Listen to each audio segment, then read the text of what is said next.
사실은 설교 준비는 한 일주일 전에 다 하고 설교문도 다 만들어 놨어요. 그래서 제가 설교를 하기 전에 꼭 읽어보라고 하는 신학을 전공하지 않은 친구가 있거든요. 보냈어요.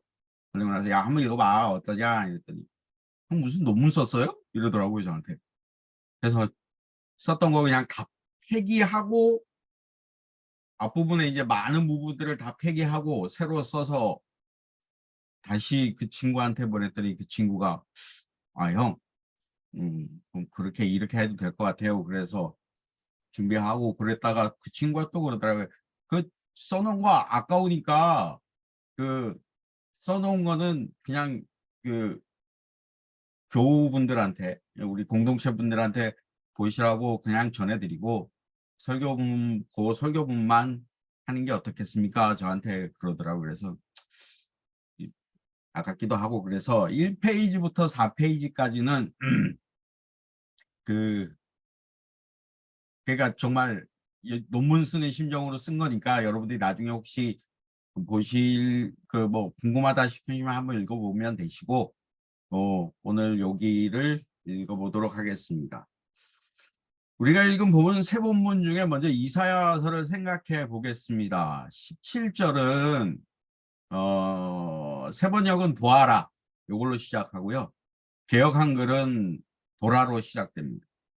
일상적인 어법에서 제가 이제 고목사님한테 이렇게 야 저거 좀 봐 이러면 야 저거 봐 이렇게 얘기를 하지 봐 이렇게 얘기 안 하거든요. 그럼 반드시 따라 나오는 얘기가 뭐냐면 뭘 보라고 이렇게 얘기가 돼요. 사실 지금 이사야서의 이야기는 바로 그건 겁니다. 뭘 보라고 하는지가 안 나와 있어요. 그 성서를 보면. 그런데 이제 히브리 성서를 보면 히브리 성서에는 이게 키히니라고 되어 있습니다. 이거를 이제 글자 그대로 번역을 하면 참으로 나를 보라 이렇게 번역을 할 수 있습니다. 이렇게 설명할 수 있겠습니다. 이후에 등장하는 일이 굉장히 뭐 이상하고 와 신기하다 엄청나게 놀랍다 막 눈이 돌아갈 정도로 신기하다 엄청나다 이렇게 될 수 있지만 거기에 정신 팔리지 말고 지금 그 일을 하고 있는 그 일을 이루어낼 나를 보라.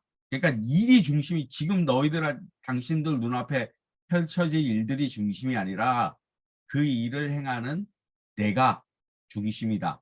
내가 중요하다라고 얘기를 하는 겁니다. 그리고 이제 보아라 뒤에 등장하는 것이 새하늘과 새 땅의 창조입니다. 이사야서 65장은 지금의 세상이 완전히 사라지고 우리가 상상해 본 적도 없는 세상을 이야기하는 묵시문학이 아니라 묵시적 문학입니다. 묵시문학은요. 아예 이 세상 자체가 사라져요. 그런데 예언문학이나 혹은 묵시적 문학은 이 세상이 사라지지가 않습니다. 이 세상 안에서 일어나는 일입니다. 그러니까 묵시문학은 아예 우리가 본 적도 없는 세상이 펼쳐지는 겁니다. 그런데 이사야서 65장은 묵시적 문학입니다. 그렇기 때문에 하늘과 땅으로 대표되는 지금 세상이 완전히 사라지고 생전 본 적도 없는 새 세상을 만들겠다는 선포가 아니라 이 세상이 기적적으로 새로워진다는 뜻입니다. 이렇게 읽어야 이후에 등장하는 구절들이 이해가 됩니다. 예루살렘 성에 기쁨과 행복이 넘치고 사람들이 천수를 누리고 그러니까 굉장히 오래 살고 자신이 수고해서 농사 지은 것에서 열매를 먹고 재난을 당하지 않는 것은 기존의 세상과의 연속성을 유지하는 모습입니다. 그럼에도 이사야서 65장 19절은 이사야서의 소묵시라고 일컬어지는 이사야서 25장 8절을 연상시킵니다. 주님께서 죽음을 영원히 멸하신다. 주님께서 모든 사람의 얼굴에서 눈물을 말끔히 닦아주신다. 그의 백성이 온 세상에서 당할 수치를 없애주신다. 이것은 주님의 말씀이시다. 이 말씀을 떠올리게 합니다. 특히 이사야서 65장 21절에서 22절은 제가 굉장히 저한테 굉장히 인상적이었습니다. 이 구절들은 구원의 시대가 저 세상이 아니라 이 세상임을 분명하게 보여줍니다. 그것은 노동을 포함하고 있는 역사적 인간 실존의 틀 안에서 있습니다. 이 노동은 사람들이 현실에서 겪고 있는 바로 그 노동, 집을 짓고 밭과 논과 포도원을 가꾸고 경작하는 등의 노동입니다. 그러니까 이 구원이라는 것이 우리가 뭐 다른 세상, 우리가 본 적도 없는 세상에서 이루어지는 구원이 아니라 지금 이 세상에서 우리가 하는 노동도 일종의 구원이 된다는 것들을 보여주고 있습니다. 여기에서 강조되고 있는 것은 일하는 사람들이 틀림없이 자기가 일한 결과물의 소유자가 된다는 점입니다. 적들에게 거듭거듭 짓밟힌 역사를 살아온 팔레스타인의 평범한 사람들의 처참한 경험이 반영되어 있는 것으로 보입니다. 오늘날 우리가 살아가는 세상에 노동으로부터의 소외, 즉 자신의 유무형의 노동을 통해 생산한 그 생산물로 자신이 소외당하는 현실을 생각나게도 합니다. 우리가 지금 살아가는 세상의 노동자들은 자기가 생산한 생산물로부터 소외를 당하잖아요. 노동으로부터의 소외, 노동 생산물로부터의 소외. 그런데 이사야 65장 오늘 우리가 읽은 본문은 그런 소외가 일어나지 않을 것이다 라고 이야기를 합니다. 그리고 65장 23절 상반절에 있는데요. 고목사님 조금만 밑으로 내려가 주시겠어요? 더 내려가 보시면 네, 그 그림 보이죠? 예, 그림 보이는데 여기입니다. 요 빨간 동그라미 친 거 있죠? 예, 여기가 옐두라고 되어 있습니다. 옐두라고 되어 있고 그 다음에 여기 A라고 되어 있잖아요. 그리고 첨자라고 되어 있습니다. 그리고 고목사님 조금만 더 밑으로 내려가 주세요. 네. 그리고 나서 23절 A에 또 이렇게 되어 있습니다. 그 여기는 히브리어로 요리두라고 되어 있고 테크노 포이에수신 요게 이 헬라어랑 같은 말이다라고 되어 있습니다. 고목사님 위로 다시 올려주시겠어요? 네, 이렇게 되어 있는데요. 요렇게 되어 있습니다. 옐두는 사실은 3인칭 복수 미완료 단수형입니다. 그러니까 미완료라는 건 지금 그 일이 완료되지 않았다라는 거를 얘기를 합니다. 히브리어에서, 히브리어 문법에서. 그런데 아까 보여드린 옐두라는 말은 3인칭 복수 미완료 단수형입니다. 하단주의 요리두는 이 자녀들을 낳게 하다라는 3인칭 복수 미완료 사역형입니다. 그러니까 사역형이라는 말은 이게 문법의 말들이 좀 어려운데 사역형은 누군가에게 뭘 시키는 겁니다. 시키는 거예요. 이렇게 돼 있습니다. 그리고 헬라어 테크노 포이에수시는 단순형이나 사육형이나 모두로 번역할 수 있습니다. 근데 이제 이렇게 보면 마소라 사본의 아까 밑에 있는 것처럼 읽는 것이 좀 무리가 있습니다. 왜냐하면 23절 상반절을 둘러싼 앞뒤 구절들은 모두가 동사가 미완료예요. 미완료 형태인데 이 미완료 단순형인데 여기만 사역형으로 돼 있어요. 사람이 말을 할 때 이렇게 하다가 이렇게 동사를 사람들이 말을 할 때 다 일치를 하잖아요. 뭐 어떤 사람은 현재형으로 얘기하다가 갑자기 과거형으로 얘기하고 또 현재형으로 이렇지는 않잖아요. 그래서 사실은 좀 이게 어색하다라는 얘기를 합니다. 학자들은. 그런데 그런 것들을 모를 사람들이 아니거든요. 이 마소로 학자들이. 그런데도 마소로 학자들이 이렇게 표기해 놓은 거 보면 아무래도 이 사역형으로 읽는 게 더 좋지 않겠냐라는 것들을 마소로 학자들이 얘기한 게 아닌가 싶습니다. 그렇게 이제 사역형으로 읽어보면 그들이 낳게 할 자식들은 재난을 당하지 않을 것이다. 이게 문자 그대로 번역해 보면 이런 겁니다. 네, 이렇게 번역해 보면 묵시문학이 아니라 예언문학이고 이 고난받는 현실에서 더 나은 미래를 기대하도록 하는 것이 아닌가 이런 생각을 하게 됩니다. 그리고 또 어떤 학자는 여기에서 여성들의 노동이 실패하지 않을 것이라는 희망을 읽어냅니다. 자신들이 낳고 그 다음 세대에 또 이어질 아이를 낳는 여성들의 노동이 결코 실패하지 않는다는 점을 읽어낸 것입니다. 좀 과장된 해석으로 보이지만 의미 있어 보입니다. 사실 그렇잖아요.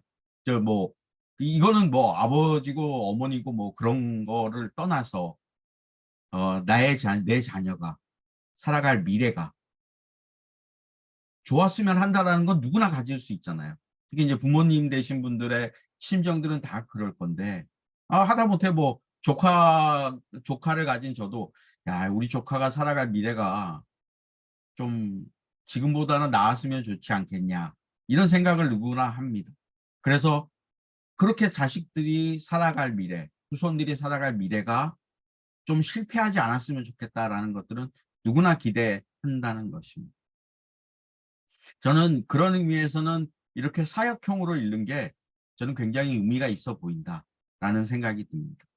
그리고 이제 묵시문학의 특징 중에 하나가 묵시문학을 생산해낸 집단이 누구냐라는 것들과 이 묵시문학을 읽으면서 힘을 잃고 용기를 얻은 집단이 누구냐라는 것들을 좀 생각해 봐야 합니다. 이 질문을 이 본문에 적용해 보면 도대체 새 세상에서 살아갈 사람들이 누구냐, 또 이게 이제 세상에 살아갈 사람들이 어떤 특정한 집단이냐, 아니면 이스라엘 전체를 얘기하는 거냐, 이런 물음이 가능합니다. 22절에 보면 나의 백성이 등장하는 것으로 보아서 저는 국가 단위는 아니다, 이건 개인적인 단위다 라는 생각을 하게 됩니다. 또 23절에 새 백성이 주님의 복받은 자손이라는 점을 고려해 본다면 22절과 23절은 연속성이 있어 보입니다. 이 사람들은 전체 백성 가운데 신실한 남은 자들을 이루는 사람들로 멸망되지 않고 하나님의 새 백성이 될 사람들입니다. 예, 이는 예언 문학에 등장하는 전형적인 표현입니다. 예언 문학에서는 남은 자들은 어떤 경우에는 이스라엘 전체를 가리키기도 하고 어떤 경우에는 이스라엘 내에 남은 자를 이야기를 하기도 합니다. 저는 이사야서 오늘 본문을 원형적인 묵시문학으로 생각하기 때문에 이스라엘 내의 남은 자로 해석합니다. 그러니까 이스라엘 남은 자로 생각하면 땅을 빼앗기고 자신이 생산한 농산물이 자기를 살게 하지 못하고 자녀들이 언제 죽을지도 모르는 소외당하고 주변비로 밀려난 사람들이 이 본문의 주인공들이 아닌가, 저는 그런 생각을 합니다. 그렇게 생각하면 그들에게 야훼께서 새 세상을 선물하실 것이라는 희망을 선포하고 있습니다. 이 역시 자신들이 살아가는 이 땅, 이 역사에서 이루어지게 되기를 희망하고 있습니다. 그러니까 이 묵시문학과 예언문학이 이렇게 극명하게 갈립니다. 묵시문학은 아예 이 세상이 없어지기를 바라고요.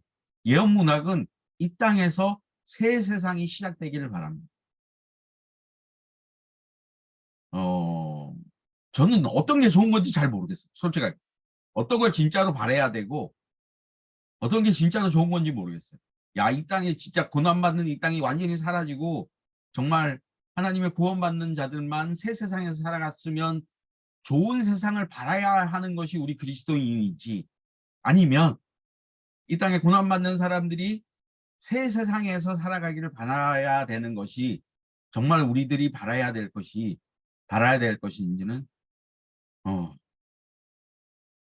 저는 잘 모르겠다라고 표현을 하지만 네, 그건 결론부에 가서 좀 말씀드리겠습니다. 이제 요한계시록으로 넘어가 보도록 하겠습니다. 먼저 요걸 좀 표를 봐주세요. 요렇습니다. 이게 1절에서 5절을 보면 희한하게 문구가 이렇게 짜여져 있어요. 1절은 새 하늘과 새 땅, 이렇게 딱 돼 있습니다. 카이노스, 이게 카이노스라는 게 이제 새라는 명사인데요. 카이노스, 카이네, 이렇게 시작하고, 그 다음에 1절 하반절은 처음 하늘, 땅, 바다가 없어진다. 그 다음에 1절 하반절에는 또 바다가 더 이상 존재하지 않는다 라고 얘기를 하고, 그 다음에 2절에서 거룩한 성이 하늘에서 내려온다, 이렇게 표현을 하고, 3절과 4절 상반절은 하나님이 사람들과 함께 거하신다, 거기에 거하신다라고 얘기를 합니다. 그 다음에 4절 하반절에는 사망이 더 이상 존재하지 않는다라고 얘기를 하고 처음 것들이 없어진다라고 얘기를 하고 하나님이 만물을 새롭게 하신다라고 얘기를 하면서 서로 교차 대꾸를 이룹니다. 예. 이게 문학적인 이 문학적인 표현이라고 하거든요. 이 교차 대꾸법이라고 하는데 쭉 이렇게 나열하다가 거꾸로 다시 나열을 해요. 근데 여기를 보면 21장 1절을 보면 헬러 그대로 번역해 보자면 카이 에이돈이라고 되어 있는데요. 그리고 내가 보았다라고 되어 있습니다. 아까 요 이사야서랑 너무 극명하게 대조를 보이죠. 이사야서에서 하나님은 나를 보라고 되어 있는데 이 요한계시록 21장 1절은 내가 보았다로 시작을 합니다. 그러니까 이게 내가 본 걸 전한다라는 개념인 거죠. 그런데 이사야서는 야훼께서 말씀하시는 나를 보라라고 얘기를 합니다. 너무 극명하게 갈리는 부분입니다. 그리고 또 하나 더 넓은 문맥에서 오늘 읽은 요한계시록 본문이 시작되는 17장 1절에는 대적 7개를 가진 그 7천사 가운데 하나가 와서 나에게 이리로 오너라. 큰 바닷물 위에 앉은 큰 창녀가 받을 심판을 보여주겠다고 되어 있습니다. 그 밑으로 내려가 있으면 이런 시작 구절들 뭐 제가 얘기를 했지만 이런 교차대꾸법이라는 것들을 통해서 보여지는 것은 사실은 바다가 없어져야 될 대상으로 이야기되고 있는 것입니다. 새 하늘과 새 땅은 바다와 연관되지가 않아요. 바다가 없는 상황입니다. 그리고 그 사망이 바다와 연결됩니다. 이 본문뿐만 아니라 요한계시록 11장 7절 요 말씀 우리 세 번역에는 아비소스라고 이 헬라어 그대로 이렇게 적어놨더라고요. 그래서 신기하다 이랬는데 여러분들 여기 좀 나이가 좀 지긋하게 드신 분들은 혹시 옛날 그 영화 기억나세요? 어비스라는 영화 기억나세요? 예, 제임스 카메론이 아마 만든 영화일 텐데 어비스 제임스 카메론인가 누가 만들 텐데 어비스라는 영화 있을 텐데 그 영화의 그 제목이 바로 이 헬라에서 왔던 아비소스입니다. 그 요한계시록 11장 7절도 그렇고 13장 1절도 그렇고 바다가 다 부정적으로 그려져. 다 부정적이에요. 이렇게 바다를 부정적인 상징으로 보는 것은 사실 고대 시대의 흔적으로 보입니다. 창세기 1장으로 거슬러 올라갑니다. 창세기 1장 2절에 보면 이런 말이 있습니다. 땅이 혼돈하고 공허하며 어둠이 깊음 위에 있고 하나님의 영은 물 위에 움직이고 계셨다. 여기서 깊음이라는 단어는 히브리어 테홈입니다. 이 테홈은 고대 근동어에서 유래했고 기본적인 의미는 바다입니다. 이 고대 근동어라고 되어 있지만 수메르어나 아카드어에서 왔습니다.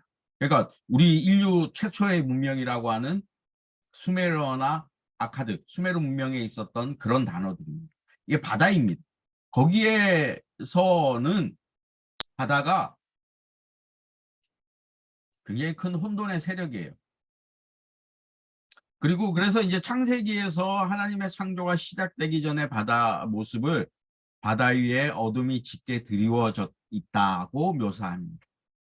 이 혼돈과 어둠으로부터 하나님은 창조를 시작하시고 질서를 잡아가십니다. 요한계시록 본문은 바로 이 고대 이스라엘 전승을 반영한 것으로 보입니다. 옛 세상의 혼돈을 새 세상의 질서로 표현하고자 한 것으로 보입니다. 혼돈의 깊은 바다를 사라지게 하고 새 질서의 세상을 창조하신다는 겁니다. 이게 뭐 다른 이유가 없습니다.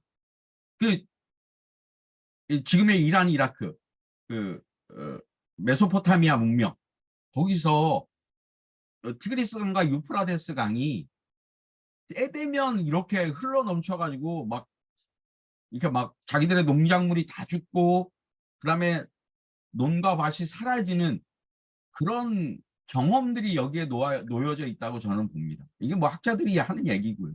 그러니까 이 물이라는 거, 바다라는 게 이들한테는 공포의 대상입니다.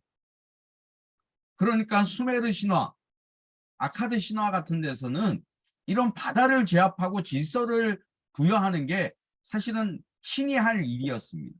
그거를 그대로 창세기 1장에 아까 만파배움터에서 고상규 목사님이 얘기하셨지만 수메르 아카드 문명 그 페르시아 지역에 가서 제사장 집단이 배워온 겁니다.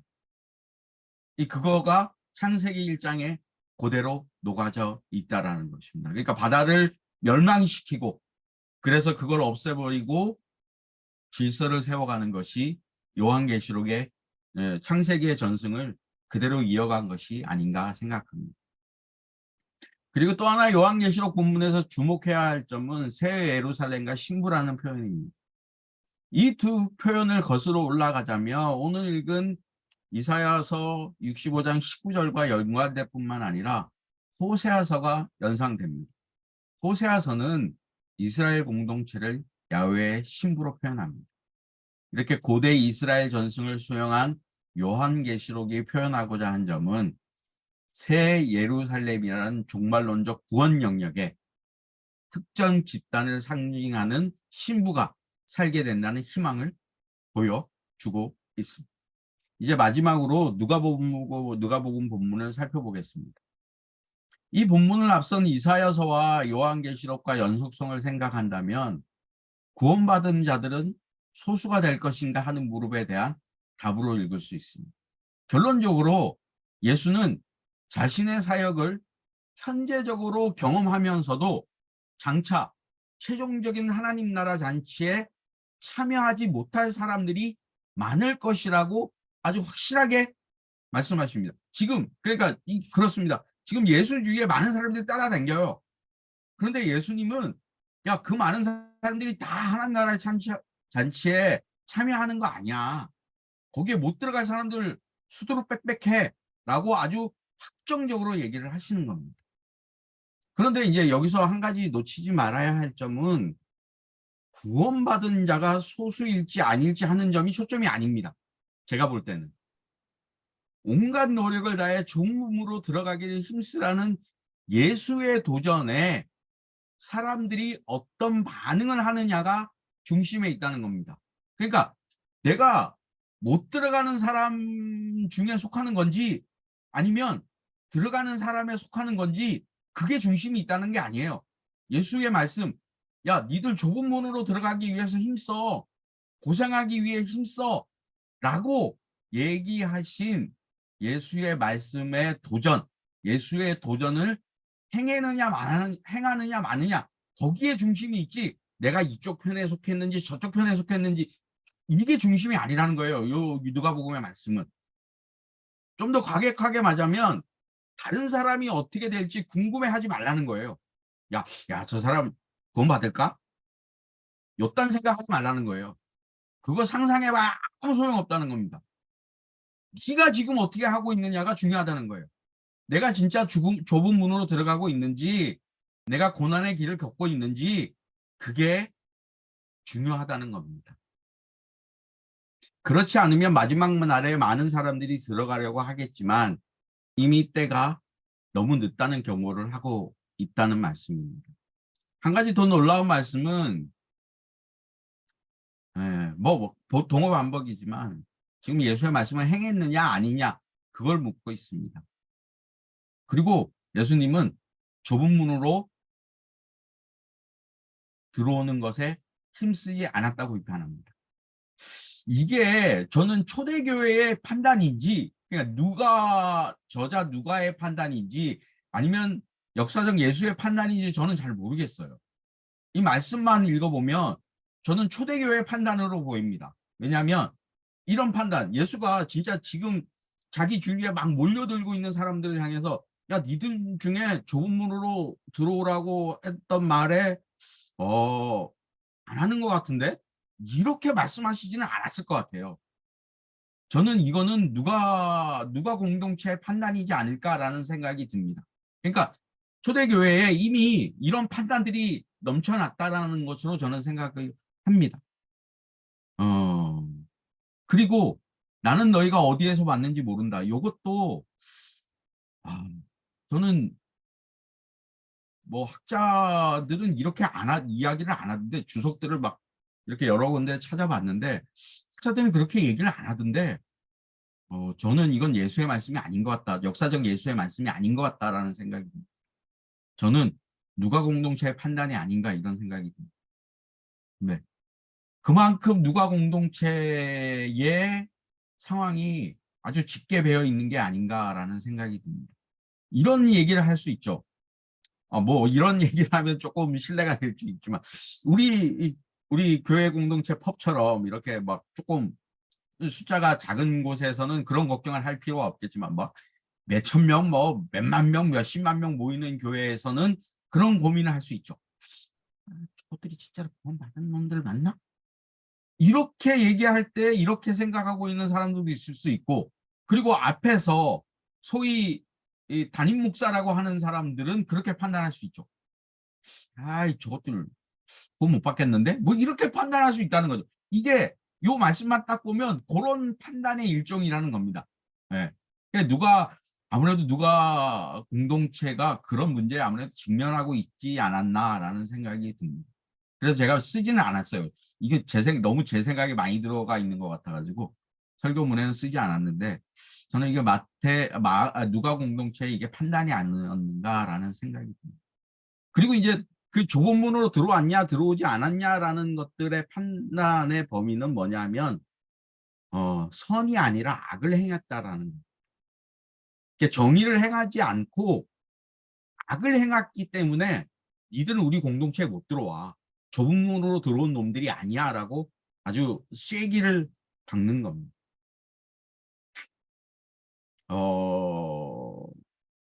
가끔 이런 얘기를 많이 듣습니다. 이것도 설교문에 안 적었는데 제가 그냥 말씀드리고 싶었던 건데, 그 70년대, 80년대, 90년대까지 한국의 민주화를 위해 부르짖던 많은 교회들, 그러니까 소위 말해서 소규모 공동체들에 참여했던 많은 사람들의 불만 중에 하나가, 교회 와서 뭐 정의를 행하라, 아니면 뭐 좀 약자를 돌봐라, 뭐 맨날 이런 설교의 결론만 듣고 가니까 교회에서 조금 즐겁고, 설교에서 좀 즐거운 이야기 좀 하고, 자꾸 웃고 그다음에 즐거운 얘기 좀 하면 안 되냐, 뭐 그런 불만들이 있었다라는 이야기들도 있고, 사실 저도 어떨 때 들어보면 와, 맨날 무거운 이야기만 해야 되냐, 저도 사실 그런 생각들을 많이 하게 됩니다.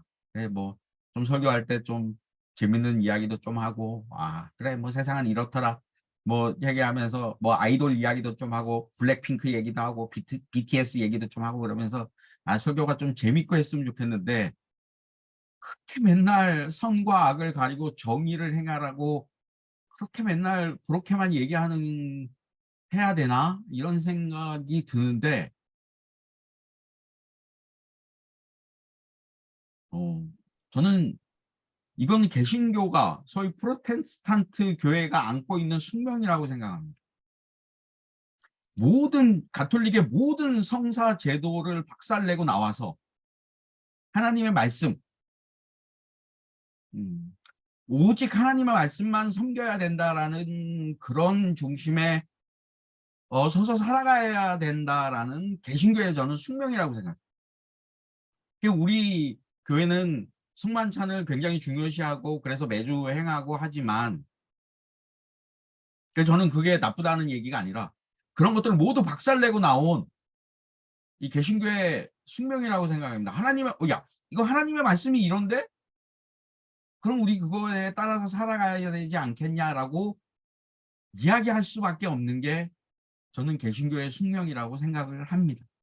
이런 점을 종합해 본다면 예수는 묵시문학 전통에 서 있지 않습니다. 그러니까 완전히 세상이 다 없어지고 다 사라지고 막 새 세상이 우리한테 오고, 그래서 거기에 구원받는 사람들만 들어가고 막 그런 묵시문학의 전통에 서 있지 않습니다. 예수는 예언 전승을 따르고 있습니다. 더 정확히는 예언 이사야서와 같이 동토오는 묵시의 그 새벽에 서 있습니다. 여러분들한테 제가 중간쯤 말씀드렸지만 여러분이 묵시문학이 실현되길 원하시는지 예언문학이 실현되길 원하시는지 여러분들의 마음을 한번 살펴보셨으면 좋겠습니다.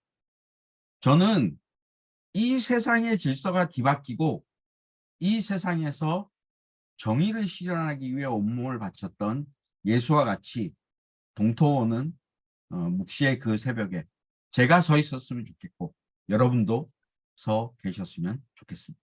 감사합니다.